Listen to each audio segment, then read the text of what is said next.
Halo bosku, selamat datang di channel Alur Cerita Donghua. Semoga kita semua dalam keadaan sehat walafiat dan berlimpah rezeki. Saat ini Mimin ingin membagikan kembali alur cerita dari film Donghua, Legend of Martial Immortal, dan Mimin ingin mengingatkan bahwa konten ini full spoiler. Sebelum menonton jangan lupa subscribe, like dan komen ya. Oh ya, jangan lupa aktifkan juga notifikasinya biar nggak ketinggalan video terbaru. Tanpa basa-basi berlama-lama selanjutnya, yuk kita langsung saja dengarkan cerita terbarunya. Episode 2326 Salah Tebak. Mendengar ini, Fuya langsung menghilang. Semua kuasi kaisar yang hadir menarik napas dalam-dalam, mengetahui niat Dong Huang Taixin. Identitas Ruoxi masih menjadi misteri sampai sekarang. Kebetulan Panglima Surga Kuno adalah seorang wanita. Ada hubungan yang erat, tidak hanya Dong Huang Taixin berpikir demikian, tetapi mereka juga, ini adalah perasaan yang sangat kuat. Segera, Ruoxi kecil di bawah, masih dalam keadaan tersegel, tidur nyenyak. Dong Huang Taixin melambaikan tangannya dan melepaskan larangan Ruoxi. Jari kelingking Ruoxi gemetar, dan segera membuka matanya, sedikit mengantuk, cuek, dan ingin tahu menatap Kaisar Semu. Dia telah disegel selama bertahun-tahun, dan ketika dia bangun, dia melihat begitu banyak orang asing, dengan kepala kecilnya turun, dia tidak berani berbicara sama sekali. Kaisar Bulan tersenyum lembut, dan melambaikan tangannya dengan ringan, kemarilah, gadis kecil. Ruoxi dengan malu-malu mengangkat kepalanya, ragu-ragu, lalu datang dengan langkah terhuyung-huyung. Kaisar Bulan lebih ramah, seperti seorang ibu. Moon Emperor membungkuk, membelai wajah kecil Ruoxi, kelembutan keibuan. Selain itu, dia berada cukup dekat dengan kursi naga, dan dia memanggil Xiao Ruoxi untuk tujuan yang sama. Semakin dekat dia ke kursi naga, semakin mudah untuk melihat petunjuknya. Semua kuasi kaisar menyipitkan mata, menatap Ruoxi dan Long Yi. Namun, setelah melihatnya untuk waktu yang lama, tidak ada yang aneh. Kursi naga giok putih stabil, dan Ruoxi cuek. Keduanya sepertinya milik dua dunia dan tidak ada hubungannya satu sama lain. Tebak salah. Dong Huang Taixin sedikit mengernyit. Mungkin, kamu bisa mencoba menempatkannya di kursi naga. Dilao mengelus janggutnya. Dapat diandalkan. Sebelumnya, ketika lelaki tua itu duduk di atasnya, dia terjatuh. Kita tidak bisa membiarkan gadis kecil ini mengambil risiko. Tian Lao berkata perlahan, jika dia tidak memperhatikan, dia mungkin akan terguncang. Kehabisan akal. Kamu adalah kamu, dia adalah dia, kata si Ken dengan santai. Kata-kata putra pesawat penuh dengan makna yang dalam. Memang benar lelaki tua itu adalah kuasi kaisar, tetapi Ruoxi bukan orang biasa. Dia tidak mudah memata-matai dia, dan bahkan raja dunia-dunia akan dibalas. Setan itu adalah yang paling lugas, memeluk Ruoxi, dan dengan lembut menempatkannya di kursi naga. Dalam imajinasi, gambar Ruoxi yang terbalik tidak muncul, dan semuanya begitu damai. Zundi mengangkat alis mereka dan saling memandang. Apakah dia benar-benar pemilik kursi naga? Tian Lao mengelus dagunya dan berputar di sekitar kursi naga, melihat ke arah Ruoxi dan kemudian ke kursi naga. Baru saja dia terjatuh dan tulang tuanya hampir hancur, tapi ini gadis kecil baik-baik saja, tidak terjadi apa-apa, yang cukup untuk menjelaskan beberapa masalah. Jangan katakan itu sangat mungkin. Dilao juga mengangguk. Tidak juga. Kaisar Bulan berbisik, di puncak Yunfei, Lone Star of the Vien dan Body of the Scourge juga naik ke kursi naga ini, dan seperti Ruoxi, mereka tidak ditolak. Pria tua itu mencubit jarinya. Setelah perhitungan, kursi naga ini menyukai anak-anak. Kamu bisa tahu apakah kamu mencobanya atau tidak, kata Tian Lao, dan berubah menjadi seorang anak. Dia berusia 2 atau 3 tahun, gemuk, berdaging, dan terlihat mata menyala. Sekali lagi, Tian Lao naik ke kursi naga. Kemudian, orang ini terbang keluar, dan di bawah pengawasan semua orang, dia terbang keluar dari Tian Xuanmen, tidak bertiup, terbang lebih jauh dari yang pertama kali, tulang-tulangnya hancur, dan itu masih terdengar jelas, belum lagi pengalaman fisik. Dengar saja sakit sekali, kalau tidak berantakan nanti lumpuh. Di sisi lain, Ruoxi duduk dengan nyaman, seolah-olah tidak terjadi apa-apa, dan dia juga melihat ke arah Tian Lao terbang dengan wajah kecilnya menghadap ke atas. Ungkapan para kaisar semu menjadi lebih bermakna. Jelas, Long Yi menyukai anak-anak, dan dia tidak suka melihat orang tua. Saya adalah kursi naga, tapi saya tidak bodoh. Jika Anda menjadi anak-anak, Anda menjadi boneka. Sungguh tidak, kata Dong Huang terlalu tulus, dan menjentikkan tangannya lagi. Ruoxi, yang belum lama ini dibuka segelnya, disegel lagi. Mungkin, tidak ada yang memperhatikan bahwa saat Ruoxi menutup matanya, kursi naga itu sedikit bergetar, dan tubuh kecil Ruoxi juga memiliki kilatan cahaya peri. Ruoksi kecil dikirim lagi, dan para kaisar semu berkumpul di sekitar kursi naga untuk belajar lagi. Di sisi lain, Ye Chen mencengkeram pinggang lamanya dan berjalan melintasi langit, pincang dan mengumpat. Dong Huang Taixin adalah seorang psikopat, dan tamparannya terlalu kejam, hampir menghancurkan tubuh kecilnya berkeping-keping. Bahkan dia sendiri tidak tahu caranya jauh dia telah terbang, dan adat istiadat rakyat Great Chu yang kokoh membuatnya, Kaisar Great Chu, sedikit tak tertahankan. Kembali ke puncak Yunfe lagi, hari sudah hampir subuh. Gadis-gadis itu masih dalam pengasingan, tetapi kedua anak kecil itu penuh energi, mereka bangun dan bermain di tempat tidur, dan itu adalah kerugian kecil, jika tidak, itu tidak sesederhana bermain. Menutup matanya dari ruangan, indera ilahi telah menyelimuti seluruh Heng Yue, dan dia akan pergi ke area terlarang sebagai utusan. Setelah perjalanan ini, dia tidak tahu berapa lama untuk kembali, jadi dia punya untuk menemukan seseorang untuk mengurus dua orang kecil. Namun, dengan pandangan sekilas, tidak ada yang berkeliaran di luar, dan mereka semua mundur. Ini agak memalukan. Tuan Muda Ye juga berpikir untuk mengirim Ye Fan dan Yang Lan ke Tianxuanmen, tetapi setelah memikirkannya dengan hati-hati, ide ini segera dihilangkan. Bakat Tianxuanmen semuanya sudah tua dan tidak bermoral. Ketika dia kembali, dia mungkin akan menderita bau busuk. Dari Tianxuanmen dia tidak ingin kedua anaknya yang berperilaku baik diserahkan oleh orang-orang tua dari Tianxuanmen itu. Apa yang kamu cari? Ketika Ye Chen melihat, pintu sebuah ruangan terbuka, dan Liu Ruyan berjalan keluar, menguap dan meregangkan tubuh, dan sekilas dia tahu bahwa dia baru saja bangun. Ye Chen mengangkat alisnya, mengapa kamu meninggalkan bea cukai? Tidak ada yang serius, keluar sebentar saja, kata Liu Ruyan sambil tersenyum. Begitu kata-kata ini keluar, Ye Chen hanya bisa menghela nafas. Bagaimana dengan mengatakan bahwa dia adalah kaisar ke-11 dari Great Chu, dan bahkan melewati perampokan, dia berkata dengan santai. Dia tidak terkejut dengan penyeberangan bencana oleh Liu Ruyan. Sejak lebih dari 10 tahun yang lalu, Liu Ruyan sudah berada di puncak Raja Suci. Bencana suci yang hebat telah ditekan selama lebih dari 10 tahun. Apa yang disebut akumulasi-akumulasi, dia juga harus mengatasi bencana tersebut. Di lain kata-kata, malapetaka telah ditekan terlalu lama, saya tidak tahan lagi, saya harus melewati malapetaka, jika tidak saya akan menderita serangan balik. Seberangi malapetaka dengan ketenangan pikiran, aku akan melindungi jalan untukmu. Ye Chen tersenyum. Liu Ruyan tersenyum manis, lalu terbang lurus ke atas, melangkah keluar dari Heng Yue melalui kehampaan. Ye Chen juga bergerak, dan mengikuti di belakang. Keduanya, satu di depan yang lain, menemukan tempat yang tidak dapat diakses, yang cukup jauh dari Heng Yue. Pada titik ini, Liu Ruyan duduk dan melepaskan penindasan kesengsaraan surgawi. Ledakan. Segera, saya mendengar raungan Jiuk Xiao, dan langit yang baru saja cerah ditutupi oleh awan gelap yang mengepul, dengan kilat dan guntur di dalamnya, dan paksaan yang membuat orang biasa gemetar tiba-tiba muncul. Kemudian, guntur berkumpul dan jatuh dari ketiadaan.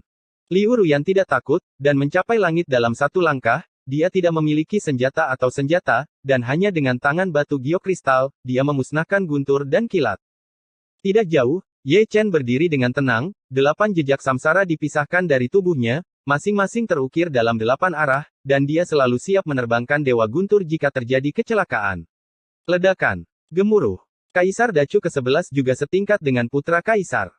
Bencananya sangat luas, dan guntur dan kilat, semuanya membawa kekuatan untuk menghancurkan dunia, berkumpul menjadi lautan guntur, menenggelamkan sosok cantik itu, tetapi dia bisa tidak membantu itu menelannya lagi dan lagi, tetapi terbunuh olehnya lagi dan lagi. Ye Chen mengambil kendi itu dan melihatnya dengan senang. Saya tidak tahu apakah saya tidak melihatnya, tetapi saya terkejut ketika melihatnya.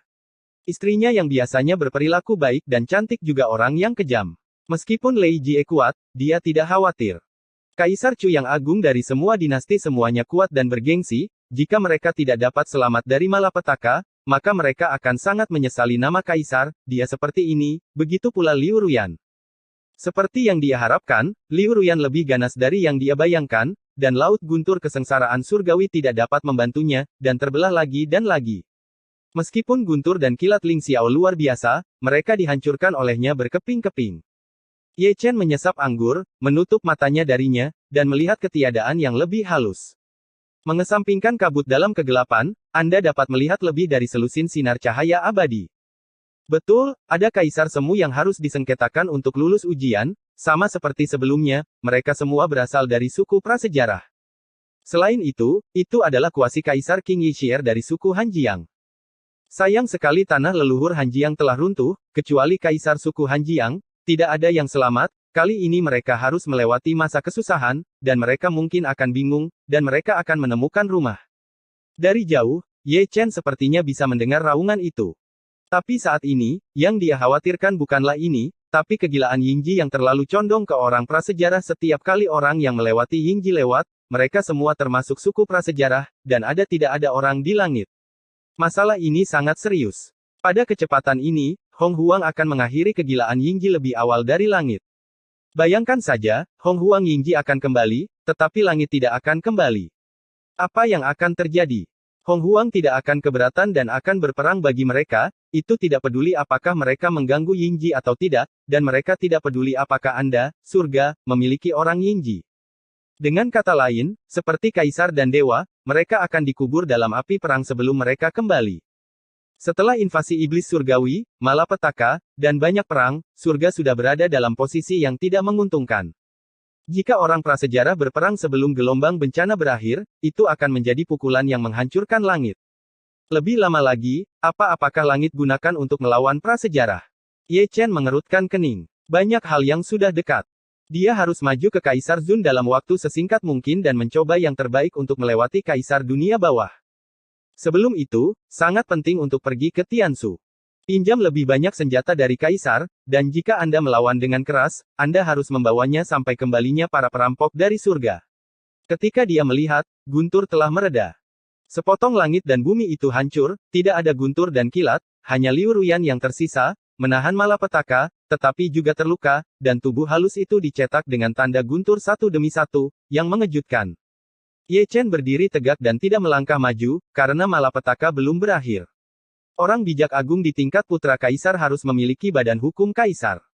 Benar saja, di bawah tatapannya, sosok cantik perlahan mengukir sosok Di Sutian. Dia memiliki wajah yang tak tertandingi, dikelilingi oleh hukum jalan kaisar, dan bermandikan cahaya abadi. Dia suci dan tanpa cacat. Meskipun debu dari dunia fana hanya berjarak beberapa ribu kaki, tampaknya lebih jauh dari mimpi, seolah berdiri di sungai panjang waktu, dan perubahan waktu telah berlalu. Ini sebenarnya permaisuri teratai merah. Melihat Kaisar Zun dari Sekte Tianshuan, dia tidak bisa menahan nafas. Banyak dari mereka melihat permaisuri teratai merah Dao Fa Zishan untuk pertama kalinya. Aku akan menunggu, aku harus berterima kasih pada permaisuri itu, bisik Moon Emperor.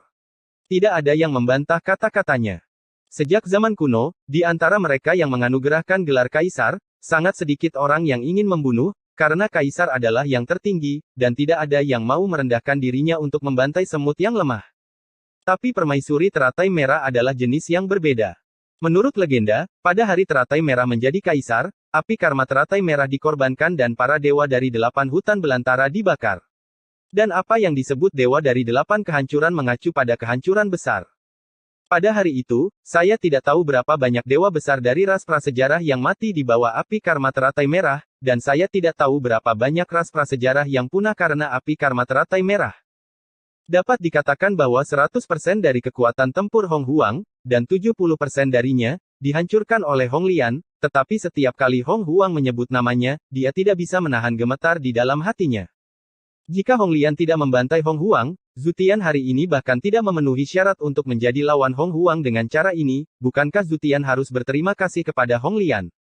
Setidaknya, saat ini, surga hampir tidak bisa bertarung dengan suku prasejarah. Di antara banyak kuasi kaisar Sekte Tianshuan, ekspresi Siemo adalah yang paling berubah-ubah. Dia, Tulhu yang menawan, adalah salah satu dari sedikit ratu yang tak tertandingi pada masa itu, sama seperti Hong Lian, yang belum menjadi kaisar. Namun, dia tidak memiliki kesempatan untuk menjadi kaisar. Setelah sekian lama, melihat Hong Lian lagi, orang bisa membayangkan keadaan pikirannya. Dia sangat jelas mengapa api karma teratai merah membakar semua dewa saat itu. Meskipun teratai merah kaisar adalah yang tertinggi, itu tidak bisa lepas dari kata cinta. Untuk menelan Raja Iblis, dia hampir membantai seluruh dunia prasejarah di zaman kegelapan itu, matahari berwarna darah.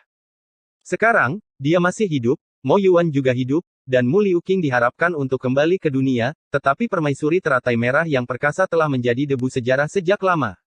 Jika mereka bersatu kembali di kehidupan lain, perubahan hidup akan terjadi. Tidak pernah berakhir. Ledakan, ledakan, ledakan. Di bawah pengawasan semua Kaisar Zun, Liu Ruyan telah memulai pertempuran dengan Hong Lian.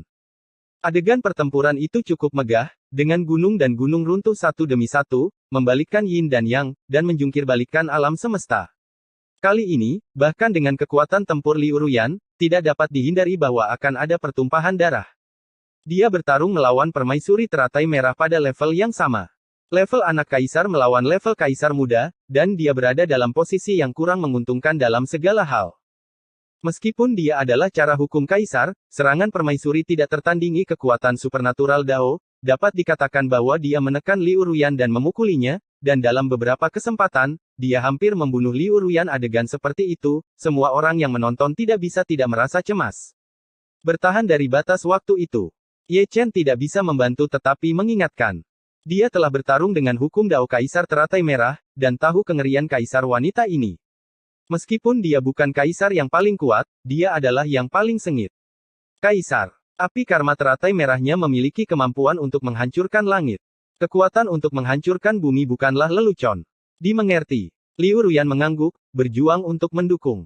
Keadaan pikirannya ngeri. Seorang kaisar, Dao, hukum, dan tubuh begitu kuat. Dapat dibayangkan betapa sulitnya bagi Ye Chen untuk melawan 32 kaisar sendirian. Ada perbedaan besar antara Kaisar ke-10 dan Kaisar ke-10. Kaisar ke-10. Untungnya, dia cukup bertekad untuk selamat dari serangan permaisuri. Ketika tubuh hukum permaisuri menghilang, dia juga jatuh dari kehampaan, seluruh tubuhnya berlumuran darah, dan ada genangan darah yang tak terhitung jumlahnya di sekujur tubuhnya.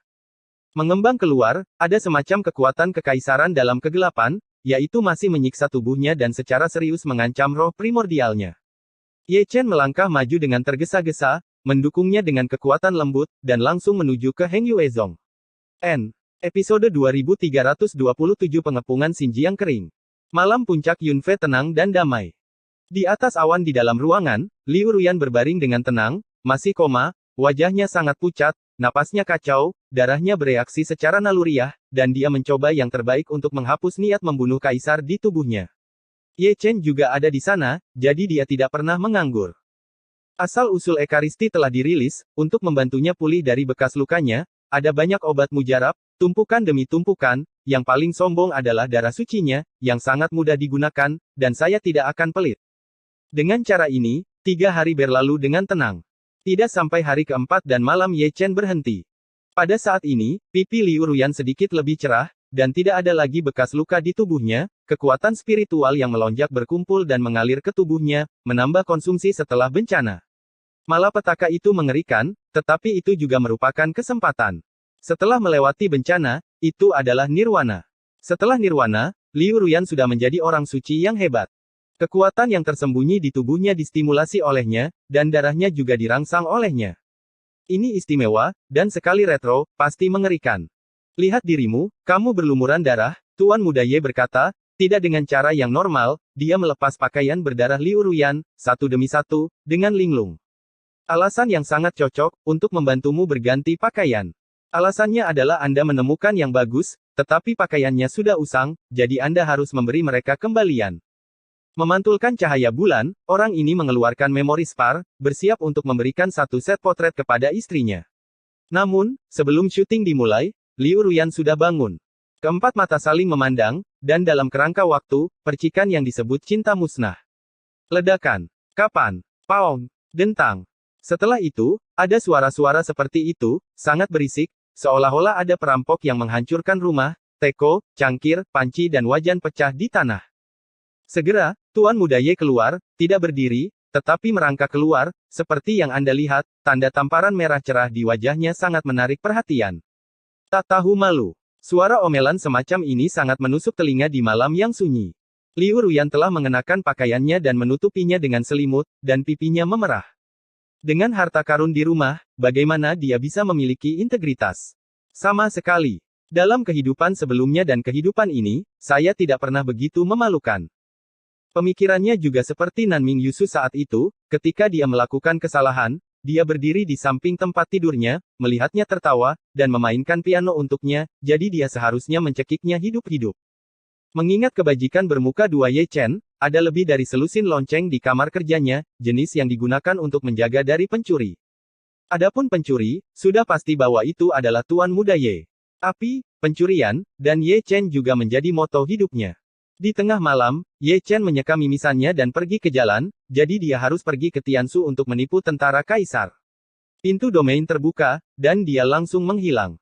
Melihat ke arah mana dia pergi, mata kaisar semu dari sekte Tianshuan penuh harapan, mereka berharap kaisar ini dapat meminjam lebih banyak senjata kekaisaran, dan mereka sangat yakin bahwa Ye Chen dapat melakukannya. Ye Chen muncul kembali, sudah di kedalaman langit berbintang, dan gerbang domain kedua terbuka lagi. Perjalanan ini, Tuan Muda Ye tidak membosankan. Di lorong gerbang domain, dia memindahkan bangku kecil, menyilangkan kaki, dan dengan hati-hati membolak-balik edisi langka yang dia kumpulkan, satu-satunya di seluruh dunia. Kaisar ke-10 Great Chu juga memiliki pengejaran. Dalam perjalanan melawan surga, selalu ada hal-hal indah untuk menemani, bukan untuk dibanggakan. Jika harta ini tersebar di seluruh dunia, itu akan lebih hidup daripada invasi iblis surgawi. Ketika dia menonton, dia tiba-tiba memiliki niat membunuh, dan dia berdiri dengan kaget. Hanya dalam sekejap, saluran gerbang domain dibombardir dan runtuh. Dengan dengusan dingin, mata reinkarnasi Ye Chen tiba-tiba terbuka, dan dia ingin melarikan diri ke dalam lubang hitam, untuk melihat dari lubang hitam yang menyerangnya, dan kemudian mengeksekusi pengetahuannya. Yang mengejutkan, jalan surga terputus dan dia tidak bisa melarikan diri ke dalam lubang hitam. Tanpa berpikir terlalu banyak, dia melangkah keluar dari lorong yang runtuh dalam satu langkah. Namun, ketika dia muncul kembali, itu bukanlah langit berbintang, tetapi dunia yang gelap, penuh dengan kematian dan kesunyian, tidak ada sehelai rumput pun yang tumbuh, dan dia bisa melihat kilat dan guntur di langit, magma di bumi, dan hantu melolong. Ruang yang berbeda. Ye Chen menyipitkan matanya sedikit, dan memahami misteri itu dalam sekejap. Ruang yang berbeda ini sangat luar biasa. Itu dibentuk oleh 9 tentara kaisar. Ini adalah ruang dan pesona yang berbeda. Alasan mengapa reinkarnasi dan surganya yang agung diisolasi di sini. Ye Chen. Geraman ganas terdengar dengan cepat. Sebelum kata-kata itu jatuh, 3 sosok muncul bersamaan, satu adalah kaisar dari klan Hanjiang. Di sebelah kirinya adalah seorang lelaki tua berjubah emas. Di sebelah kanan adalah seorang lelaki tua berjubah perak. Kaisar kuasi puncak yang sebenarnya. Selain itu, ada 9 kaisar semu di negara bagian puncak Hanjiang, yang bertanggung jawab atas 9 kaisar ekstrim, tersembunyi dalam ketiadaan, mendukung ruang yang berbeda ini, dan mengisolasi Ye Chen dari reinkarnasi surga yang agung, seperti halnya kaisar dari klan Hanjiang seperti itu, menatap Ye Chen dengan ganas. Kecuali untuk kaisar klan Hanjiang, 11 kaisar semu puncak lainnya semuanya kembali sebagai tanggapan atas bencana tersebut mendengar bahwa putra kaisar Hanjiang dihancurkan, mendengar bahwa tanah leluhur Hanjiang runtuh, dan mendengar bahwa seluruh pasukan klan dihancurkan, mereka semua sangat marah. Mereka membeli senjata kaisar ekstrim dari suku prasejarah lainnya, dan datang ke sini untuk mengepung dan membunuh Ye Chen. Mereka telah menunggu selama 3 hari di luar Dacu, dan akhirnya menunggu Ye Chen keluar. Untuk serangan ini, barisan mereka tidak signifikan. Menghitung kaisar klan Hanjiang dan senjata kaisar Hanjiang, ada 12 kaisar kuasi dan 10 tentara kaisar. Mengepung Ye Chen, jelas, mereka ingin menutup pintu dan mengalahkan Ye Chen. Klan Hanjiang benar-benar memikirkanku. Ye Chen mencibir, meskipun lawan memiliki barisan yang besar, tetapi dia hanya melihat kaisar klan Hanjiang dan kaisar semu emas dan perak di sekitar kaisar klan Hanjiang. Adapun 9 kuasi kaisar Hanjiang yang tersembunyi dalam ketiadaan, dia mengabaikan mereka. Misi dari 9 kuasi kaisar Hanjiang adalah untuk mengendalikan tentara kaisar yang ekstrim. Mereka tidak dapat berpartisipasi dalam pertempuran dengan ruang dan pesona yang berbeda ini. Mereka bersikeras tentang berpartisipasi dalam perang tidak apa-apa, akan ada celah di ruang yang berbeda dan penghalang, dan kemudian tidak mungkin untuk mengisolasi surganya. Hari ini, kamu tidak akan lolos dari kematian. Hanjiang Zundi berjubah emas meraung dengan marah, dan dia yang pertama menyerang. Tangan emasnya terentang melintasi langit, menekan langit, dan ruang kosong runtuh inci demi inci. Itu sulit dikatakan. Ye Chen mencibir, menghancurkan Ling Xiao dengan satu langkah, 9 cara dan 8 belantara bergabung menjadi satu, menyatu dengan prinsip kekacauan, dan dia hanya mendominasi dengan satu pukulan. Ledakan. Tinju dan telapak tangan bertabrakan, suara gemuruh mengguncang langit, tangan emas besar itu tertusuk oleh pukulan Ye Chen, dan bahkan Hanjiang Zundi berjubah emas pun terkejut untuk mundur, matanya penuh keterkejutan, dia masih ingat, sebelumnya dia dirampok, Ye Chen hanyalah Raja Suci, dan Zundi bisa membunuhnya dengan tangannya. Tapi sekarang, kekuatan tempur Ye Chen begitu mendominasi, bahkan Kaisar Semu Puncak seperti dia dipukul mundur dengan satu pukulan. Beri aku untuk membunuh. Sebentar lagi, Han Jiang Zundi berjubah perak datang, dan menunjuk ke alis Ye Chen, mengarah ke tubuh asli Yuan Shen. Ye Chen tidak mengelak atau menghindar, melawan dengan satu jari, dan mengayunkan Han Jiang Zundi berjubah perak dengan tongkat. Mati. Kaisar klan Han Jiang menyerang, dan memindahkan senjata Kaisar Han Jiang, menyapu cahaya abadi Nirvana. Ye Chen tidak berani menyesali pukulan ini, itu adalah serangan dari senjata kekaisaran, dan dia tidak berani menghadapinya secara langsung di tingkat kuasi kaisar, apalagi di tingkat suci yang agung. Dalam sekejap, dia menghilang dengan suara mendesing. Ketika dia muncul kembali, dia berada di depan Kaisar Zun dengan jubah emas Han Jiang. Kamu. Wajah Kaisar Zun berjubah emas berubah, dan dia tidak tahu bagaimana Ye Chen datang ke sini, bukan hanya dia, tetapi Kaisar klan Han Jiang dan Han Jiang Zundi berjubah perak juga tampak bingung. Mereka tidak tahu misterinya, tapi Ye Chen mengetahuinya. Itu benar, itu adalah seni dewa guntur terbang. Ye Chen mengukir tanda reinkarnasi di tubuh Kaisar Han Jiang Zun berjubah emas setelah pukulan keras sebelumnya, dan Ye Chen juga menghindari tentara kaisar dari Kaisar klan Han Jiang dengan ini. Pengetahuan, dan pada saat yang sama, dia terbunuh di depan Kaisar Zun dengan jubah emas Han Jiang. Engah. Bunga darah merah sangat cantik. Kepala jubah emas Han Jiang Zundi diterbangkan oleh Ye Chen. Terbang Thor. Tubuh asli Han Jiang Zundi berjubah emas menjerit, dan dia telah melihat bahwa kekuatan supernatural Ye Chen adalah seni dewa guntur terbang yang legendaris. Tapi dia bingung, mengapa Ye Chen juga mengetahui seni dewa guntur terbang yang hanya bisa dibangunkan oleh tubuh dewa Nirvana. Begitu mudah untuk dibunuh. Aku masih menyukai hadiah yang luar biasa ini. Ye Chen datang lagi dalam sekejap, dan dengan pukulan yang mendominasi, dia meledakkan setengah dari tubuh jubah emas Han Jiang Zundi. Ah! Jubah emas Han Jiang Zundi melolong marah, menyeret tubuhnya yang berdarah dan melarikan diri, menghapus tanda reinkarnasi di tubuhnya. Kemana harus pergi? Kecepatan Ye Dasao bukanlah penutup. Dia menyusulnya dalam satu langkah, mengangkat tongkat di tangannya, dan menghancurkan separuh tubuh Han Jiang Zundi berjubah emas. Tubuh fisik dihancurkan, hanya menyisakan satu primordial semangat, melarikan diri karena malu. Konfrontasi singkat berakhir sementara.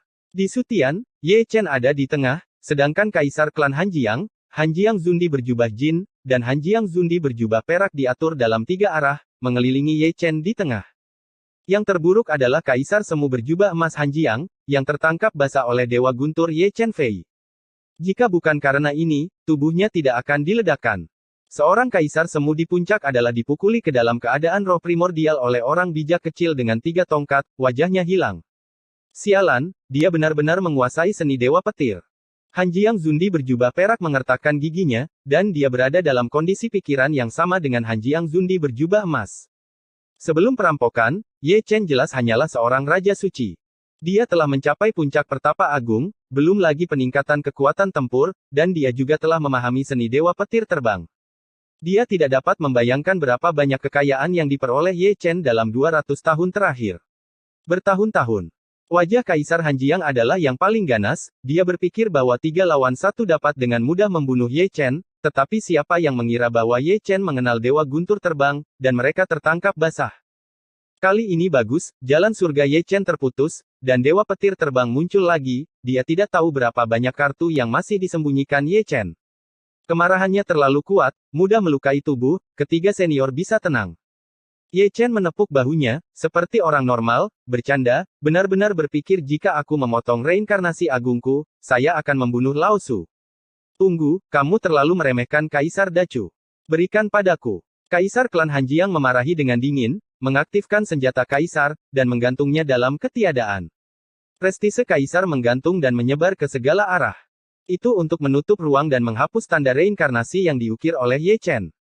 Tidak ada tanda reinkarnasi sebagai titik dasar antar jemput, Dewa Guntur Terbang Ye Chen adalah teknik rahasia yang hambar.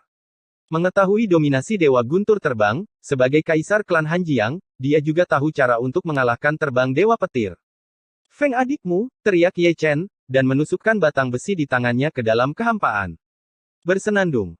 Mendengar dengungan batang besi, itu langsung menjadi raksasa, menembus ke langit, Yizu yang asli King Tian, pola ilahi kuno yang diukir di atasnya, dihidupkan kembali satu demi satu, kekuatan ilahi yang lebih misterius daripada Di Wei, muncul tiba-tiba, larangan pada senjata Kaisar Hanjiang langsung rusak, dan bahkan senjata Kaisar Hanjiang bergetar. Episode 2328 Pembunuhan Ganda. Bagaimana mungkin? Kaisar klan Hanjiang terkejut, dan memandangi batang besi itu dengan tidak percaya. Dia telah melihat batang besi yang mendominasi sejak Ye Chen bertarung dengan Kaisar Hanjiang, tetapi dia tidak pernah berpikir bahwa batang besi itu akan sangat kuat. Sangat menakutkan, bahkan artefak Kaisar pun bisa dipukul mundur. Ini menyelamatkan muka. Ye Chen tersenyum, tidak pernah menyangka batang besi Ling Xiao begitu kuat. Hancurkan pilar besi itu. Hanjiang Zundi berjubah emas berteriak keras. Tidak perlu banyak, Kaisar dari klan Hanjiang telah mengaktifkan senjata Kaisar, dan kekuatan Kaisar ditampilkan sepenuhnya, mengumpulkan cahaya Kaisar, dan menyerang batang besi Ling Qiao. Dengan batang besi ini, senjata Kaisar Hanjiang tidak bisa menyegel ruang, dan itu tidak mungkin untuk menyingkirkan Dewa Guntur Ye Chen Fei, dia harus ditekan. Paong! Terdengar suara benturan logam, garing dan keras, dan pukulan dari senjata kekaisaran gagal menghancurkan batang besi Ling Xiao, dan hanya memusnahkan sejumput percikan api. Bersenandung. Batang besi Ling Xiao berdengung, dan diserang oleh senjata kekaisaran, tampaknya membangkitkan amarahnya, dan berubah menjadi ukuran aslinya lagi, bergegas ke kehampaan seperti cahaya peri, tidak ada yang memanipulasinya, dan menyerang dengan sendirinya. Perangkat. Bersenandung. Artefak Kaisar Hanjiang juga berdengung, dan potensi kewarasan sangat marah. Setelah stabil, itu menghantam batang besi Ling Qiao. Paong! Ledakan! Ledakan! Dengan satu tongkat dan satu senjata kekaisaran, perang dimulai tanpa ketiadaan. Setiap kali terjadi tabrakan, terdengar suara gemuruh bergema di langit, dan potongan-potongan ruang runtuh. Dapat dilihat bahwa keduanya bertarung secara setara, dan tidak ada yang dapat melakukan apapun terhadap yang lain. Sekarang, belum lagi Kaisar Zundi dari klan Hanjiang, Rao Ye Chen tidak bisa menahan diri untuk tidak mengangkat alisnya. Batang besi Ling Qiao benar-benar luar biasa. Meskipun itu bukan prajurit Kaisar Pamungkas, meskipun tidak dapat menyerang jalan Kaisar, itu dapat mengeraskan senjata Kaisar. Pertarungannya berimbang. Pengadilan surgawi kuno, ini benar-benar menakutkan, gumam Ye Chen pelan. Batang besi Ling Qiao hanyalah pilar yang menopang istana Ling Qiao. Sangat menakutkan. Bisa dibayangkan bagaimana pengadilan surgawi kuno yang sebenarnya ada. Komandan, kebanyakan dari mereka adalah masih di atas Kaisar Agung. Zeng. Pada saat kesurupan ini, Hanjiang Zundi berjubah perak menyerang, dan menusuk tubuh asli Ye Chen dengan pedang. Ye Chen terbangun dengan kaget, dan langsung mengelak. Sebuah tubuh cantik berputar, dan dengan jentikan tangannya, dia mengeluarkan batu bata dari tas penyimpanan. Benar, itu hanya batu bata, berbintik-bintik dan berbintik-bintik, tetapi diwarnai dengan cahaya kuno. Asal-usul batu bata ini tidak sederhana, juga berasal dari istana Ling Qiao. Ketika Ye Chen pergi ke rumah untuk membuka ubin, saya tidak tahu berapa banyak orang yang mengangkatnya. Hanya menunggu pertarungan, dia menggunakannya untuk memukul orang. Ada pepatah yang mengatakan dengan baik, dengan batu bata di tangan, saya memiliki dunia. Dan gerakan Tuan Muda Ye menafsirkan kalimat ini dengan sempurna, dia melemparkan batu bata ke dahi Hanjiang Zundi yang berjubah perak, dan menerima pedang dari lawan. Ah! Hanjiang Zundi berjubah perak dipukul di tempat, dan tengkorak serta tulang darahnya diterbangkan oleh batu bata Ye Chen. Seluruh tubuhnya tertegun, lautnya bergetar, dan otaknya berdengung. Ini adalah pertama kalinya sejak dia berlatih Taoisme dihancurkan dengan batu bata. Bertarung, dengan batu bata. Ye Chen melihat dominasi batu bata ini, jadi dia menghancurkannya sampai mati. Sebelum Hanjiang Zundi berjubah perak bisa berdiri kokoh, dia bergegas dengan batu bata lain. Hanjiang Zundi berjubah perak, yang baru saja sadar, dipanggil oleh batu bata, saya tidak bisa membedakan timur, barat, utara dan selatan. Ledakan. Engah. Ledakan. Ye Dasao menunjukkan kekuatan gaibnya, satu bata demi satu, mengejar Kaisar Hanjiang Zun berjubah perak untuk menghancurkannya, itu benar-benar berdarah. Gambar itu benar-benar menarik perhatian, seorang Kaisar Semu di tingkat puncak tidak terluka parah oleh metode rahasia, tetapi dipukul dengan batu bata dan batu bata sehingga dia tidak bisa mengangkat kepalanya. Sakit, sakit sekali. Ye Chen sangat menyadari hal ini, bukan karena batu bata itu mengerikan, tetapi kekuatan misterius yang tersisa di batu bata itu mengerikan, seperti batang besi di langit. Meskipun itu bukan senjata pamungkas Kaisar, ia dapat secara paksa kasihanilah prajurit Kaisar hal-hal yang dibawa keluar dari istana Ling Qiao, apakah itu batu bata atau tongkat, tidak biasa. Hukum. Kaisar klan Hanjiang datang untuk menyelamatkan, menunjuk ke cahaya ilahi, dan menyodok alis Ye Chen. Aku akan melakukannya. Avatar Jihad Fa menonjol, memegang pedang Dao di tangannya, dan memenggal kepala kaisar klan Hanjiang dengan satu pukulan. Berikan padaku. Hanjiang Zundi berjubah emas membunuhnya, mengorbankan 99 dan 81 bendera pertempuran, dan membuat blokade untuk menjebak Ye Chen. Ye Chen mencibir, menghilang dalam sekejap, melarikan diri dari formasi kurungan dengan seni dewa guntur terbang, dan muncul kembali, sudah sia-sia. Tetapi ketika dia menekan dengan satu tangan, Kaisar Dao Fuxi tiba-tiba muncul, jubah emas Hanjiang Zundi gagal menjebaknya, tetapi dia menggunakan cara Kaisar Fuxi untuk menjebak jubah emas Hanjiang Zundi 11 formasi besar, terhubung dalam formasi, menggabungkan larangan, membunuh, dan menjebak orang menjadi satu, sangat sombong. Kaisar Dao Fuxi. Wajah Hanjiang Zundi berjubah emas berubah, dia sepertinya mengenali formasi sihir ini, dan dia tahu kengerian formasi ini. Dia juga kaget dengan metode Ye Chen, dan mengangkat tangannya untuk berbaring dengan mudah turun Kaisar Dao Fuxi, seberapa tinggi pencapaian formasi ini. Senior masih menyukai formasi ini. Ye Chen tersenyum santai, dan membuka pemakaman langit reinkarnasi besar, dengan 10 kali kekuatan tempur, dan aura yang mendominasi menghancurkan langit. Hancurkan untukku. Kaisar Hanjiang Zun yang berjubah emas meraung, dan kekuatan roh primordial berkumpul dan memberikan pukulan puncak. Ledakan. Tiba-tiba ada ledakan, dan Fuxi, Kaisar Dao, berdengung dengan keras, tetapi dia terpana untuk menahan serangan dari Kaisar Semu Puncak. Aku akan menjagamu nanti. Ye Chen mendengus dingin, pedang Tao meleleh di tangannya, dia meninggalkan jubah emas Hanjiang Zundi, dan langsung membunuh jubah perak Hanjiang Zundi. Sembelih untukku. Hanjiang Zundi berjubah perak menjerit, dan cahaya darah keluar dari tubuhnya. Itu adalah setetes darah asli, yang berubah menjadi lautan darah iblis, menyapu langit dan menelan Ye Chen dalam sekejap. Namun, hanya dalam sepersekian detik, pedang Ye Chen membelah lautan darah iblis. Membunuh. Kaisar Zun Hanjiang berjubah perak meraung, Kaisar Zun agung, dan ada tenda hitam di tubuhnya. Bintang terang menerangi dunia gelap, semuanya meledak dengan kekuatan ilahi, dihubungkan dengan metode rahasia khusus, kekuatan berkumpul bersama, dan menekan ke arah Ye Chen di udara. Bersenandung. Tapi setelah mendengar suara mendengung, Chaos Cauldron meledak dari laut ilahi, dan tubuh Cauldron menjadi besar, seperti gunung, ilusi penglihatan itu sendiri, dan menabrak kehampaan sepanjang jalan. Ledakan. Retakan. Ledakan. Ada kebisingan lagi di dunia yang sudah kacau. Ratusan tentara suci yang hebat tidak dapat melakukan apa-apa selain tripod, yang dihancurkan oleh salah satu dari mereka, dan bahkan pecahan senjata sihir yang tersebar tidak dapat melarikan diri dari ditelan oleh tripod yang kacau. Tripod ini tidak hanya ganas, dan sangat licik, tetapi setiap kali Anda melihat senjata ajaib, Anda akan memiliki nafsu makan yang baik, jika seseorang memecahkannya, Anda akan menelannya setelah selesai, dan itu menjadi makanan Anda sendiri. Engah. Hanjiang Zundi berjubah perak memuntahkan darah, dan menderita serangan balik satu demi satu. Melihat bahwa kuali kacau Ye Chen begitu ganas, dia bahkan tidak berani menggunakan senjata natalnya sendiri. Itu adalah kuali besar yang aneh. Kecuali itu adalah sebuah kuali besar yang aneh. Senjata kekaisaran, siapa yang bisa menekannya ya? Bukan karena dia membunuh yang mulia, jika senjata kuasi kaisar bertabrakan dengan Chaos Cauldron, itu pasti akan hancur dan meledak. Ini adalah tirani Chaos Cauldron. Sebagai master, Ye Chen paling memahaminya. Dia telah menelan banyak harta rahasia di sepanjang jalan.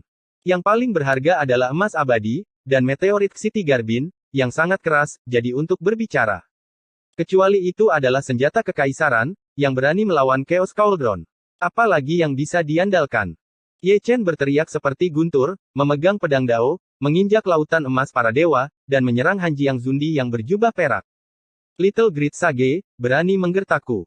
Kaisar Hanjiang Zun yang berjubah perak sangat marah, dan sering mengembangkan Taoisme, meluncurkan serangan yang tak tertandingi berkali-kali. Ledakan, ledakan, ledakan. Diiringi dengan suara gemuruh, pergerakan pertempuran semakin besar, dan kekacauan itu begitu kacau sehingga cahaya malapetaka dipantulkan. Ruang besar yang berbeda telah dibagi menjadi beberapa lingkaran pertempuran. Salah satunya adalah batang besi Lingqiao dan senjata Kaisar Hanjiang, bertarung dalam ketiadaan timur. Salah satunya adalah tubuh Jihad Dharma dan Kaisar klan Hanjiang, dan dibunuh ke langit barat. Salah satunya adalah Ye Chen sendiri dan Hanjiang Zundi berjubah perak, bertempur berdarah di Tianxiao Selatan. Adapun semi-kaisar berjubah emas Hanjiang, di langit utara, dia masih berdampak keras dalam formasi Kaisar Fuxi. Tidak hanya gagal menerobos, tetapi mereka juga dibunuh oleh Kaisar Dao Fuxi, dan serangan panik, ada beberapa kali, dan mereka hampir terkubur dalam formasi. Dia benar-benar ingin membentuk kembali tubuh fisiknya, tetapi Kaisar Dao Fuxi tidak memberinya kesempatan, dan dia ditekan satu demi satu, bahkan tanpa sempat bernapas. Yang terburuk adalah Han Jiang Zundi berjubah perak, yang telah dipalu oleh Ye Chen karena hidupnya yang mencurigakan, pertumpahan darah berulang kali, tubuh dewa yang kuat, darah dan tulangnya hancur berkeping-keping. Sama seperti ini, dia selalu waspada terhadap Dewa Guntur Terbang Ye Chen, jika dia tidak memperhatikan, dia mungkin akan tertangkap dalam hitungan detik. Dibandingkan dengan dia, Ye Chen lebih ganas. Meskipun dia adalah orang bijak yang hebat, dia dapat berbicara tentang semangat juangnya, tetapi dia benar-benar menghancurkan Kaisar Semu dari tanah kering berjubah perak. Mereka yang telah membantai Kaisar memiliki kebaikannya sendiri keberuntungan melawan langit. Jue, ditambah dengan banyak metode abadi dari cara Kaisar, memiliki keunggulan mutlak. Kaisar Semu di puncak sulit dibunuh, tetapi bukan tidak mungkin untuk dibunuh. Beri dia cukup waktu, dan dia akan dengan aman mengirim Kaisar Semu berjubah perak ke jalan mempelajari tulisan suci. Sialan. 9 kuasi Kaisar Han Jiang yang bersembunyi dalam kehampaan semuanya mengertakkan gigi. Namun, mereka tidak bisa bertindak gegabah, begitu mereka bergabung dalam pertempuran, akan ada celah dalam pesona ruang yang berbeda, dan Ye Chen pasti akan melarikan diri. Saat itu, jika ingin menangkap Ye Chen lagi, akan sama sulitnya dengan mendaki langit. Engah. Di bawah tatapan 9 orang, Han Jiang Zundi berjubah perak berdarah lagi, dan Ye Chen melepaskan satu tangan dengan pedang, dan melangkah mundur. Kemana harus pergi? Ye Chen langsung membunuhnya. Wajah Han Jiang Zundi yang berjubah perak berubah, dan dia melarikan diri dengan tergesa-gesa, tetapi dia secara tidak sengaja jatuh ke dalam ilusi reinkarnasi besar, dan pikirannya terseret ke dalam ilusi. Sebentar saja, dia lolos dari ilusi, karena ada juga batasan yang terukir di jiwanya, dan ketika dia menemukan ilusi, itu akan memicu dirinya sendiri untuk membantunya melarikan diri dari belenggu ilusi. Namun, momen ini sudah cukup. Begitu pedang Ye Chen Dao keluar, dia memotong kepalanya dengan pedang tajam, dan kuali kekacauan ditekan ke bawah. Tubuh kuali itu besar dan berat, seberat gunung. Engah. Bunga darah yang indah bermekaran, dan tubuh Han Jiang Zundi berjubah perak dihancurkan oleh kuali, dan dia juga menjadi roh primordial. Menderita luka parah satu demi satu, Han Jiang Zundi berjubah perak juga takut, dan menggunakan teknik penghindaran Kaisar untuk menghindari pengetahuan Ye Chen dengan pedang. Sangat disayangkan Ye Chen tidak memberinya kesempatan, mata reinkarnasi diarahkan padanya, dan dia mengaktifkan grid samsara Amaterasu. Segera, api hitam pekat menyala di Han Jiang Zundi yang berjubah perak, mencoba untuk membubarkan roh primordialnya. Engah. Han Jiang Zundi berjubah perak memiliki wajah ganas, dan dia masih melarikan diri dengan putus asa. Dia hanya merobek lengannya yang terbakar dengan api hitam. Tapi dia tidak bisa menahannya. Setelah waktu yang lama, seluruh jiwa akan terbakar abis. Kencing seperti ini, lakukan yang lain. Ye Dasao cukup sadar diri, dan melemparkan tembakan Tian Zhao kedua.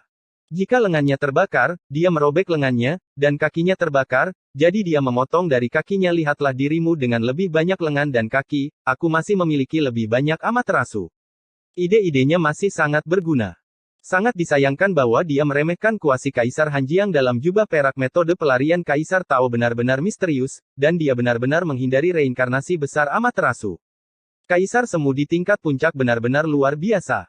Ye Chen mengejarnya, mendesah tanpa henti. Setelah bertahun-tahun, ini adalah pertama kalinya Amaterasu dihindari, bukan karena Amaterasunya lambat, tetapi kecepatan Han Jiang Zundi berjubah perak terlalu cepat. Bagaimana dia bisa berani tinggal ketika dia pergi untuk melihat jubah perak Han Jiang Zundi? Kali ini, dia tidak hanya harus waspada terhadap Dewa Guntur Terbang Ye Chen, tetapi juga terhadap Amaterasu Ye Chen. Keadaan dewa tak tertahankan. Lari, kemana harus lari? Ye Chen menjadi tangguh, mengejar dan memperbesar gerakannya sepanjang jalan. Meskipun dia menatap Han Jiang Zundi yang berjubah perak, matanya dengan kesadaran ilahi menatap kehampaan di depannya, karena ada tanda reinkarnasi yang terukir di kehampaan itu. Dia hanya ingin memaksa Kaisar Zunji yang berjubah perak ke kekosongan itu, selama dia cukup dekat dengan tanda reinkarnasi, dia akan menerbangkan Dewa Petir tanpa ragu-ragu, dan membunuh Kaisar Zun berjubah perak Han Jiang. Seberapa cepat, apakah bisa lebih cepat dari Flying Thunder God Art? Yang konyol adalah Han Jiang Zundi berjubah perak baru saja melarikan diri, seolah-olah dia tidak tahu kehampaan di depan, dan ada tanda reinkarnasi terukir di sana. Dan pada saat ini, jarak antara dia dan tanda reinkarnasi itu semakin pendek. Lari, kemana harus lari? Bodoh, semua yang prasejarah itu bodoh. Jangan biarkan aku menangkapmu.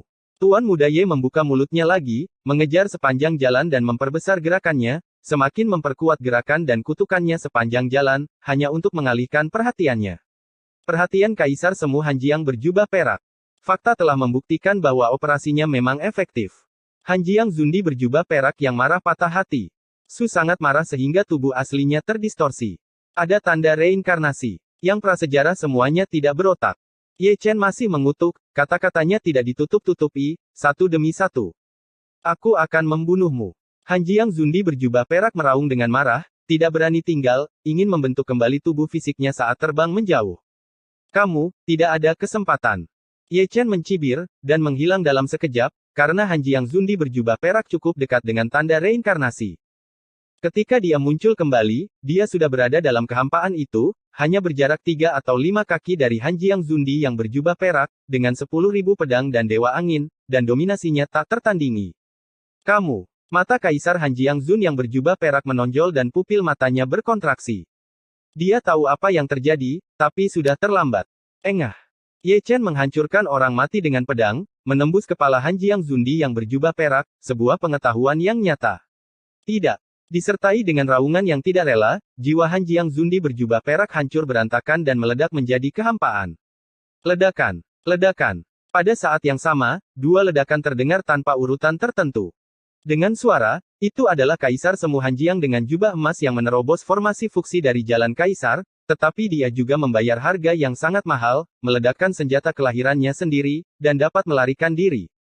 Suara lainnya berasal dari langit barat, tubuh Dharma Jihad meledakkan dirinya sebelum menghilang, menghancurkan tubuh Kaisar klan Hanjiang, bahkan jiwanya hancur, hanya tersisa separuh jiwanya, langit runtuh.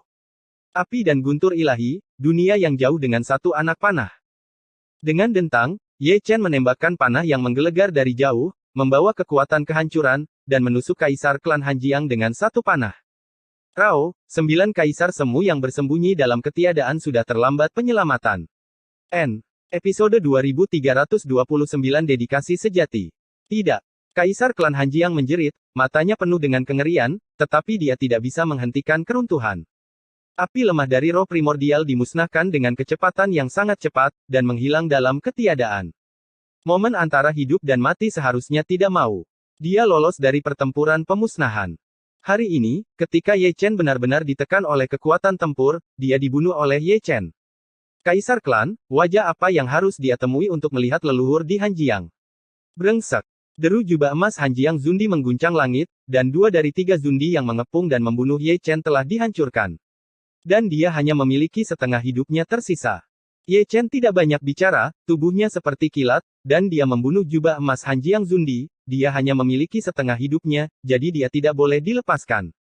Tentu saja, cita-cita itu indah, tetapi kenyataannya tidak masuk akal. 9 Kaisar Semu Hanjiang yang tersembunyi dalam ketiadaan bergerak, atau dengan kata lain, pada saat Ye Chen menembak dan membunuh Kaisar Hanjiang, dia sudah bergerak, dan 9 Kaisar turun dari langit, seperti 9 matahari bulat, bersinar terang, diam-diam terhubung dengan Kaisar yang hancur, dunia yang hancur juga menyegel ruang, dan Ye Chen juga disegel bersama. Membunuh. 9 kuasa Kaisar Hanjiang berkumpul, dan mereka semua memberikan pukulan yang tak tertandingi di dunia. Ledakan. Ketiadaan meledak dalam sekejap, dan ketika asap bubuk mesiu menghilang, tidak ada jejak Ye Chen. Dia tidak mati, tetapi melarikan diri ke lubang hitam ruang angkasa. 9 Kaisar Semu dan 9 senjata Kaisar semua berpartisipasi dalam pertempuran. Tidak ada gunanya, dan yang disebut tidak berguna berarti dia tidak dapat lagi mengisolasi jalan surgawinya, dan menggunakan cara surgawi untuk menghindari pengetahuan Kaisar, dan dia sudah terbiasa dengan jalan tersebut. Bersenandung. Ye Chen pergi, batang besi Ling Xiao berdengung, menghancurkan kehampaan, melarikan diri dari ruang yang berbeda, dan menghilang seketika. Itu benar-benar mendominasi. 10 kaisar bergabung untuk mengepungnya, tetapi tidak ada yang menghentikannya. Bahkan 10 kuasi kaisar dari suku Hanjiang tidak tahu kemana perginya, apalagi kemana harus mengejarnya. Luar biasa. Di lubang hitam ruang, Ye Chen menyeringai dan berlidah. Dia tidak hanya meremehkan batang besi Ling Qiao. Dia benar-benar tidak tahu betapa mengerikannya tongkat itu. Dapat menembus pengepungan 10 tentara kaisar. Ah! Di ruang berbeda yang hancur, ada raungan kemarahan.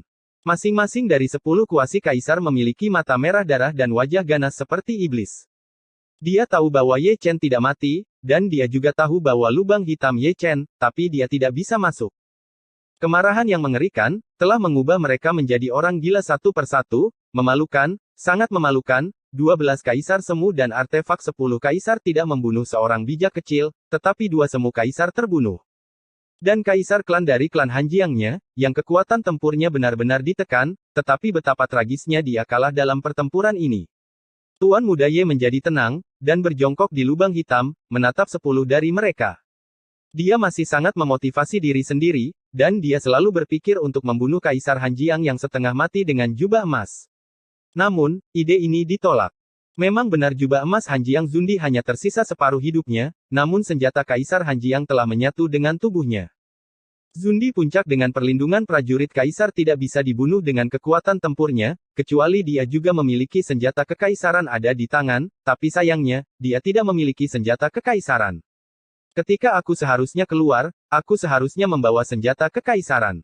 Ye Dasao tampak menyesal. Jika dia memiliki senjata kekaisaran di tangannya, dia akan bertarung lebih keras lagi dalam pertempuran ini.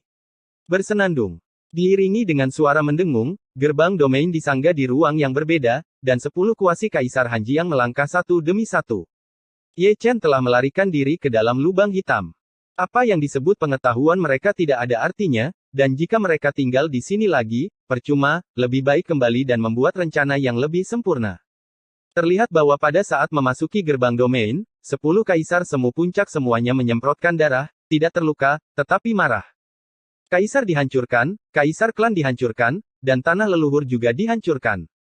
Di sana hanya 10 dari mereka yang tersisa di seluruh suku Hanjiang, dan kemuliaan yang diwarisi dengan cara kaisar secara bertahap mati di bawah kejayaan selama bertahun-tahun. Saya tidak tahu kapan, Ye Chen keluar dari lubang hitam, dan dia masih dalam suasana hati yang baik, dia membunuh 2 kuasi kaisar, dan rekornya cukup mempesona. Setelah 3 atau 5 napas, dia naik ke langit dalam 1 langkah, mengorbankan kesadaran ilahinya, dan memanggil tongkat besi Ling Qiao. Namun, tidak ada jawaban untuk waktu yang lama. Ini membuat Ye Chen mengangkat alisnya tanpa sadar, dan berlari kembali, mungkinkah dia masih tersesat? Dengan enggan, dia juga meninggalkan ruang yang berbeda, memanggil jauh-jauh, tetapi batang besinya tidak biasa, dan sangat mengkhawatirkan dia belum kembali setelah pergi. Sayangnya, masih belum ada balasan. Pergi ke Dacu dan tunggu aku. Ye Chen meninggalkan jejak kesadaran, yang tercetak di langit berbintang yang luas, dan hanya batang besi Ling Qiao yang bisa melihatnya. Setelah menyelesaikan ini, dia melambaikan tangannya untuk berkorban ke gerbang domain, dan langsung pergi ke Xuan Huang. Tidak lama setelah dia pergi, langit berbintang terdistorsi untuk beberapa saat, dan sesosok cantik berjalan keluar perlahan, ditutupi jubah hitam dan memegang pedang peri berwarna-warni di tangannya. Perhatikan lebih dekat, bukankah itu tubuh Santo wanita dan pedang Zuxian? Selain mereka berdua, ada juga batang besi yang patah, yaitu batang besi Ling Qiao, kilau seluruh tubuhnya telah musnah, menjadi 2 keping tembaga bekas dan besi busuk, dipotong oleh pedang Zuxian. Tubuh suci perempuan menjentikkan tangannya, dan kekuatan kepunahan berkumpul di telapak tangannya, menghancurkan batang besi Ling Qiao yang rusak menjadi abu terbang. Dia hari ini sedikit berbeda dari masa lalu, ekspresinya sedikit kusam, matanya yang indah juga kusam, seluruh tubuhnya diselimuti cahaya peri yang berwarna-warni, berdiri di langit berbintang yang luas, seperti hantu, terlihat samar, bahkan lebih seperti hantu dalam jiwa mimpi, jauh dan tak tersentuh. Dengan penampilannya, Kaisar Hades dan Kaisar Huang tidak bisa menahan cemberut. Sebagai makhluk tertinggi, bagaimana dia bisa gagal untuk melihat apa yang dia lakukan? Dia pasti telah menyatu dengan pedang Zuxian. Apa yang mereka khawatirkan akhirnya terjadi. Perpaduan keduanya sudah menjadi keberadaan yang tak terkalahkan. Juniormu, kamu benar-benar melakukan sesuatu yang bodoh. Underworld Emperor menghela nafas dan menggelengkan kepalanya. Di Huang tetap diam, dan tidak berniat untuk membantah. Ye Chen tidak dapat membebaskan dirinya dari kesalahan karena alasan mengapa tubuh suci wanita seperti ini. Jika dia tidak mengambil tindakan terhadap tubuh suci wanita hari itu, mungkin ada titik balik setidaknya, tubuh suci wanita tidak akan menyatu dengan pedang Zuxian. Sangat disayangkan bahwa Ye Chen terlalu sembrono hari itu, menghancurkan harapan Santo wanita, dan memaksanya untuk membenci karena cinta. Gadis yang tergila-gila dapat melakukan apa saja di bawah keputusasaan semua pikiran. Dia tidak berpartisipasi dalam pengepungan Ye Chen oleh suku Hanjiang, dan tanpa sadar, masih ada secercah harapan di hatinya. Underworld Emperor menarik napas dalam-dalam. Dia melihat pertempuran ini dari awal sampai akhir. Bergabung dengan pertempuran, Ye Chen pasti akan mati. Percakapan terbagi menjadi dua ujung. Ye Chen di sisi lain telah meninggalkan gerbang domain, menyeberangi Laut Bintang Xuan Huang, dan menginjakan kaki di benua Xuan Huang. Lewati, jangan lewatkan. Senjata ajaib yang baru dirilis, barang asli dengan harga yang wajar, sangat ganas. Kejutan dan rahasia untuk dijual, diwarisi dari nenek moyang. Pantai yang berbatasan dengan Laut Bintang dan daratan semarak seperti biasa. Masih ada arus penjajah yang tak ada habisnya, setiap pemilik kios bekerja keras, dan setiap kali ada yang lewat, suaranya juga sangat keras. Pemilik kios ini bukan orang yang serius, kata mereka. Menjual harta karun, tapi nyatanya, di sini untuk menjual barang curian, dan siapapun yang berkumpul di sini tidak akan menyelinap. Ye Chen melirik dan tidak bisa menahan nafas. Pantainya tidak terlalu kecil, dan penuh dengan orang. Setiap kios memiliki lampu gantung mutiara, dan ada gelombang orang yang datang ke Taobao. Tak satu pun dari mereka adalah orang yang serius, dan suara umpatan dan umpatan tak terhindarkan, bahkan membayangi teriakan itu. Benar-benar berdedikasi, kata Ye Chen penuh arti, dan berjalan dengan tenang. Teman kecil, apakah kamu ingin produk khusus? Saat Ye Chen masuk, dia ditangkap oleh seorang lelaki tua. Dia mengedipkan mata dan berkata bahwa dia adalah seorang lelaki tua, tetapi sebenarnya dia adalah seorang lelaki muda. Lingkungan, menggunakan penampilan orang tua, untuk menipu dan menculik. Ayo bermain bersama. Ye Chen bahkan tidak melihatnya. Kamu adalah seorang kaisar yang baru berusia beberapa ratus tahun. Apakah pantas memanggilku teman kecil? Selain itu, apakah Laozi adalah orang yang kekurangan produk khusus? Jika Anda tidak menjual produk khusus saya masih ingin menjual beberapa. Betapa lucunya. Jangan. Ini disempurnakan oleh Ekaristi sendiri. Ekaristi tahu itu. Kaisar Dacu mahir dalam menipu dan menculik.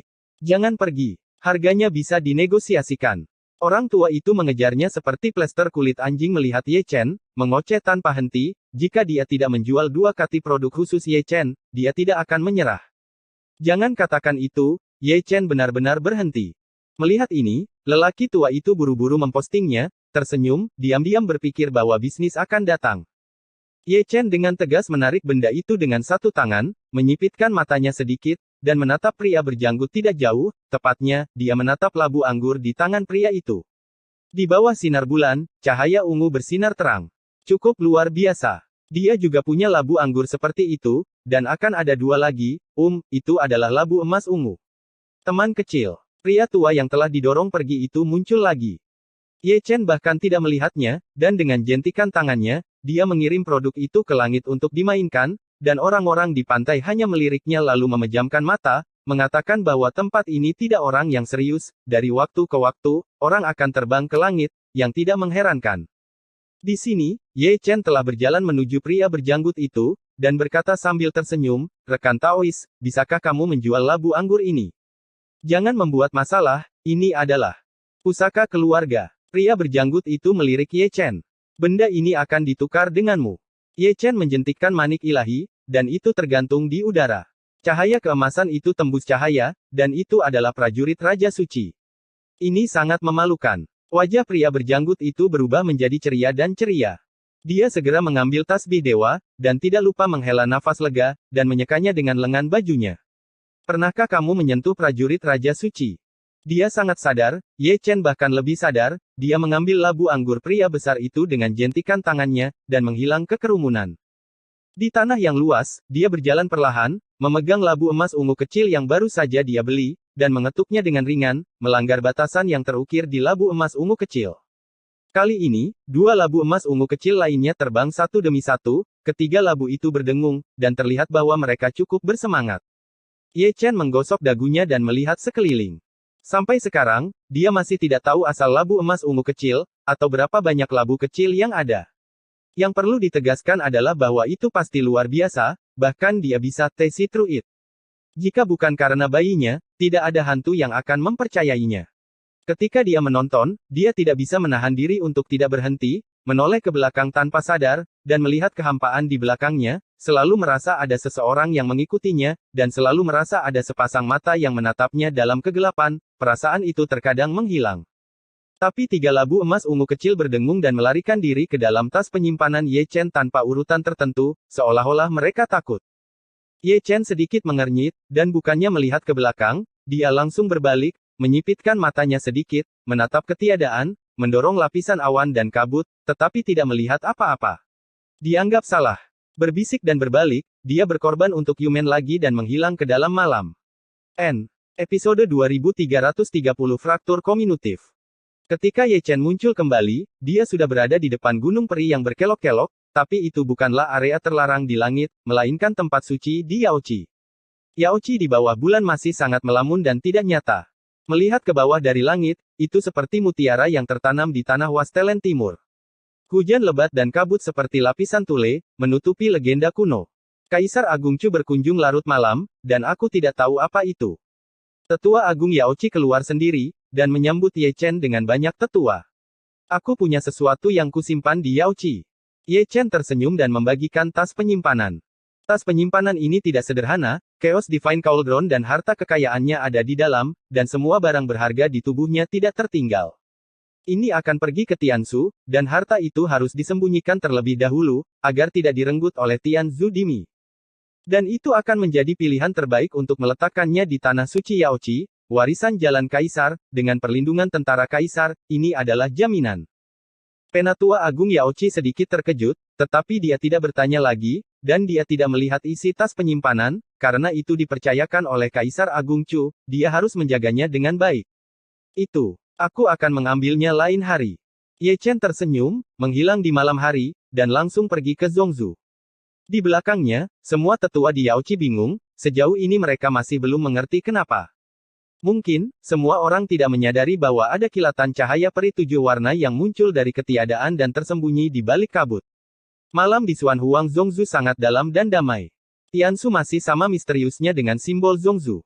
Itu kuno dan misterius. Legenda dan mitos tentangnya terlalu tua. Setiap kali orang membicarakannya, mereka tidak dapat menahan rasa kagum. Itu telah melalui perubahan dan menyaksikan kebangkitan dan jatuhnya Xuanhuang. Saat itu malam, sesosok keluar dari gerbang domain dan muncul di depan langit. Dengar, biarkan aku memberitahumu. Dia pasti akan datang. Tianzu, yang sedang merokok di puncak gunung, mengambil kepulan asap yang dalam, dan asapnya tetap ada, seolah-olah dia sedang membudidayakan makhluk abadi. Di sampingnya, Dimi yang tertidur, terbangun, menguap, dan melihat keluar gunung.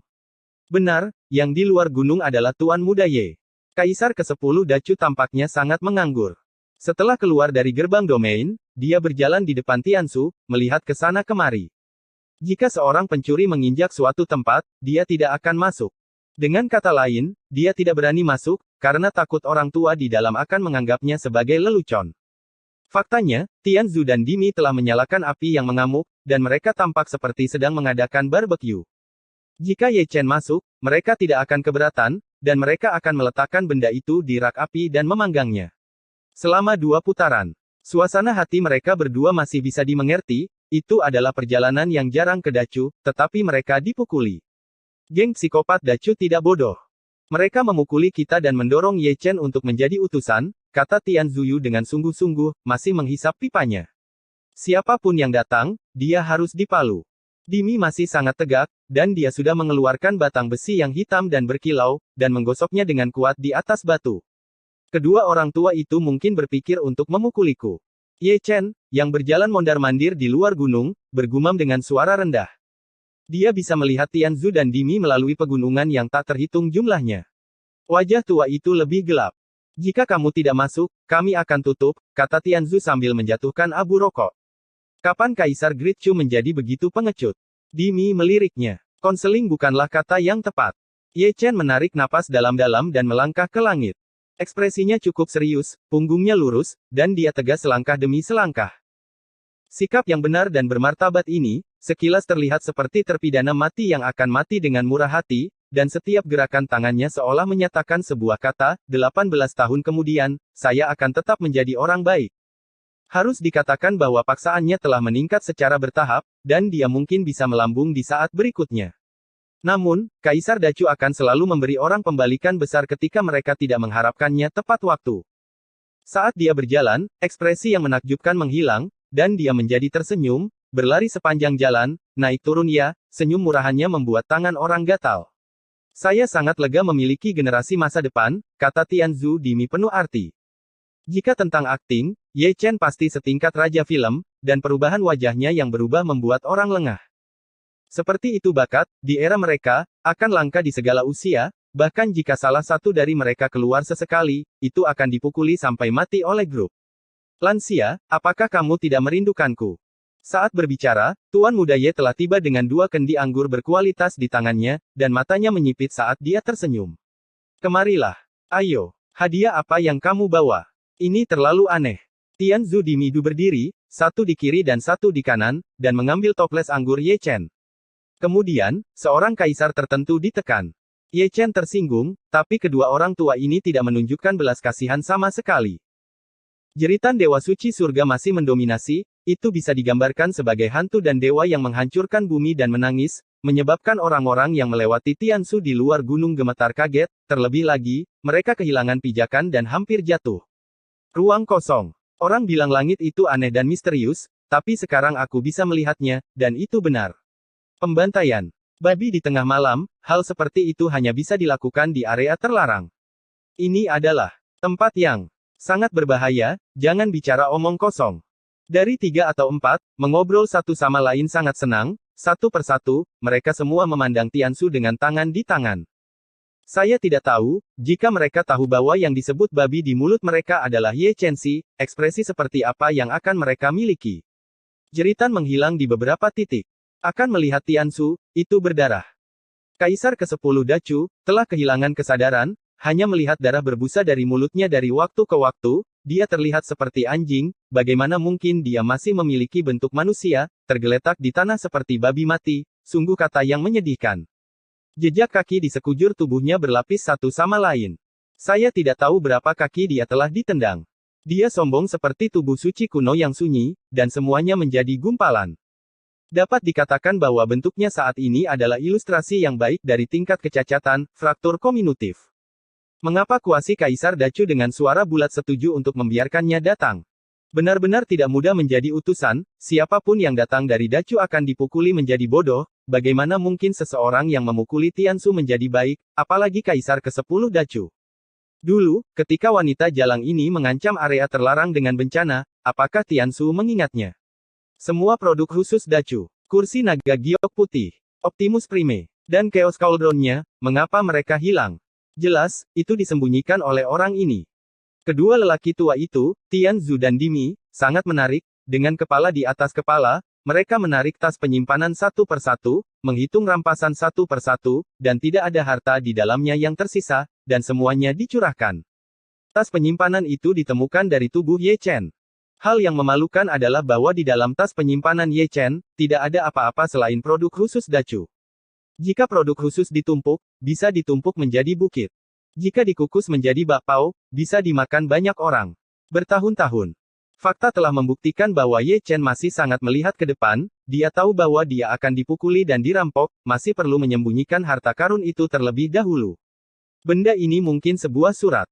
Tianzu menggali slip giok dari produk khusus Dacu, yang merupakan slip giok yang diberikan oleh Dong Huang Taixin sebelum Ye Chen pergi. Dengan retakan, slip giok itu hancur berkeping-keping. Segera, kesadaran spiritual yang tersegel di slip giok melayang ke lautan roh mereka berdua.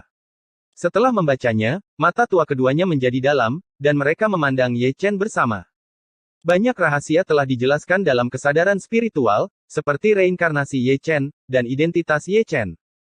Tebak, semuanya baik-baik didirikan, beberapa mereka tahu, beberapa mereka tidak tahu, jika tidak diinformasikan oleh Tian Xuanmen, sulit untuk mengetahui area terlarang. Tidak heran dia menjadi begitu kuat setelah kembali kali ini. Dimi menarik napas dalam-dalam, butuh ribuan tahun baginya untuk menyadari Tao, sungguh ciptaan yang menentang dewa. Sebagian besar hukum reinkarnasinya tercerahkan dalam reinkarnasi. Dari perspektif akal ketuhanan, hubungan antara dia dan Kaisar Zun pada dasarnya dapat ditentukan. 9.000 tahun yang lalu, apa yang terjadi di dunia prasejarah kuno, dan kemana jutaan jenderal yang dia bawa pergi. Tianzu bergumam, cahaya di mata lamanya menjadi tidak pasti. Ketika mereka berdua berbicara, Ye Chen bangun, menggelengkan kepalanya, menyeka mimisannya, dan tampak lemas. Saat ini, dia sudah menyapa 18 generasi leluhur Dong Huang Taixin satu per satu. Anda tidak datang, tetapi Anda mengirim saya untuk dipukuli. Di mana gengsi mengalahkan Tianzu dan Dimi hari itu? Anda sangat terang-terangan Anda tidak akan belajar dari saya ketika Anda memukuli saya, dan memukuli saya dengan cara yang licik. Ayo, beritahu kakek, di mana harta karun itu disembunyikan. Dimi menusuk Ye Chen dan mengedipkan mata. Disita oleh Dong Huang Taixin. Ye Chen menyeka mimisannya lagi. Kurasa itu dia juga. Tianzu mencubit janggutnya. Ini juga berkat kamu. Jika dia datang, aku harus menelanjangi dia. Ini sangat keren. Lalu apakah kamu mengintipnya di kamar mandi? Perhatikan sesekali. Sial, sepertinya kamu tidak. Kedua lelaki tua itu berbicara satu demi satu, seolah-olah mereka sudah dalam mode tak tahu malu memperlakukan Ye Chen sebagai udara, dia tidak menghindar sama sekali. Keduanya juga dua wajah kurus. Sebagai penonton, Ye Chen menarik napas dalam-dalam, ekspresinya bersyukur dan dia berkata dengan sungguh-sungguh, dia berpikir bahwa hanya dia dan Ren Wang yang terlalu tertarik pada Dong Huang. Mungkin, pemandangan pemandian Dong Huang Taixin yang harum dan indah telah menjadi populer di 5 area terlarang. Mengingat Tianzu Dimi begitu jujur, Tuan Muda Ye juga sangat termotivasi, dan merekam percakapan antara kedua lelaki tua itu secara harfiah, dan harus membawanya kembali ke Dong Huang Taixin untuk melihatnya. Di tahun-tahun lain, dia harus menunjukkan Jian Fei Dao. Dewi Kunlun dan Dewa Pedang Surga pasti akan sering datang ke Tianzu di masa depan. Omong kosong adalah omong kosong, bisnis masih harus dilakukan, dan setelah pengakuan itu direkam, Tuan Muda Ye terkekeh lagi, menggosok tangannya, dan menatap Tianzu dan Dimi dengan mata cerah, prajurit kaisar keluargamu, biarkan aku menggunakannya.